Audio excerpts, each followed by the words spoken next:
જ્યારે આપણે માતા પિતાની માની વાત કરતા હોઈએ, દાદીની વાત કરતા હોઈએ, નાનીની વાતો કરતા હોઈએ, ત્યારે એક શબ્દ સહજ રીતે આવતો હોય છે, વાત્સલ્ય. વાત્સલ્યનો મિનિંગ શું થાય? બસ એ જ પ્રેમ. મેં તમને જે વાત કરી કે વાત્સલ્ય અને પ્રેમ એકબીજાના એક સિક્કાની બે બાજુ છે. વાત્સલ્ય ભાવ સંસ્કૃતમાં એનું જો મારે કેવું હોય કે વત્સ એમાંથી શબ્દ આવ્યો વાત્સલ્ય. તો વત્સ કોના માટે શબ્દ વપરાયો છે? ગાયના વાછરડા માટે.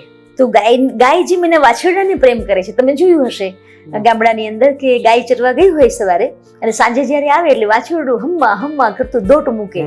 તો મારો કહેવાનો મતલબ એ છે કે જેમ ગાય જેમ વાછરડાને પ્રેમ કરે છે, એના બચ્ચાને પ્રેમ કરે છે, એ કેટલું પ્રેમ કેટલું ભાવ તમે જો, એને આઘું પાછું ન થવા દે. એ થોડુંક કદાચ કોઈક એને ભરબાડ એક બાજુ લઈ જતો હોય, પેલો માલધારી એક બાજુ, તરત જ એની પાછળ દોટ મૂકશે કે ના, એને તું ના લઈ જઈશ, એ તો મારું બચ્ચું છે. તો એવો જે પ્રેમ